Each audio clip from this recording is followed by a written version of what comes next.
Hey guys, welcome to eZeLiving.com. Now, we all know in our lives we need internet. We cannot survive without internet.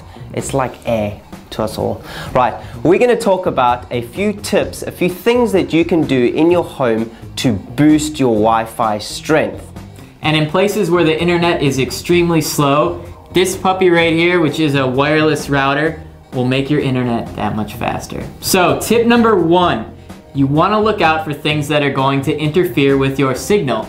Primary two things in the household that interfere are wireless phones, whether that be your mobile or wireless home phones, and microwaves. They both emit signals that will disrupt. Like cooking microwaves? Yeah, they emit microwave signals. There we go. So keep your router away from those two primary things and your signal will be a little bit better. Another thing you guys can do to boost your Wi-Fi strength coming from your router is to keep it away from metallic surfaces. A lot of people have the bad habit of keeping all their tech stuff together in one place. You'll see their TV, their VCR, their DVD player, their PlayStation, their router all in one place. Now all of these gadgets, all of these tech items are giving off Wi-Fi signals, radio signals, and it's going to get really confusing in the air. Even though you can't see it, trust me, it's happening. So it's better to keep your Wi-Fi router on its own separate, preferably somewhere in the bedroom where there's not a lot of other tech things going on, and I guarantee you it'll boost your strength significantly.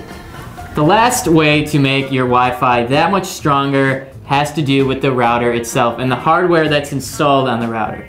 Now, each router gives off an omni signal, which means that it's a circular type signal that beams out in all directions. Now, what you can do is you can buy a bigger antenna for your router, which will make that surface area much larger, or you can buy a directional antenna, which points the direction of your Wi-Fi in the area that you're working the most. Now, when you buy a bigger antenna, there's obviously security issues because that signal is going to be spread to other apartments, but you can always install your security features. Always put a lock password on your Wi-Fi. I love it when you're walking through a building, just bring out your phone and you just pick up free Wi-Fi where people forget.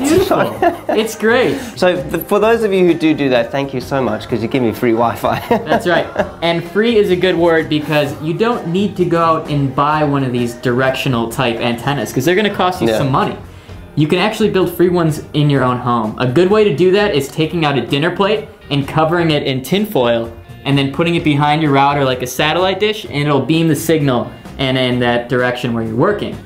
Also, what you can do is take a Pringles can, which on the inside is a foil. Like Pringles, the chip? The chip, okay. The chip. And you can cut a hole in the bottom of the Pringles can and direct that in the direction where you're working and your signal will be awesome.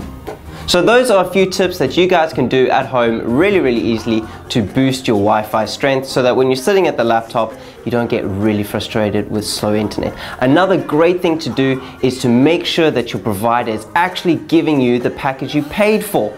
Go online, test your Wi-Fi strength, test your internet signal so that you're getting what you're paying your hard-earned cash for. Thanks guys for watching. If you have any comments, leave them down below. And remember, if it's not eZe, it's not eZe living.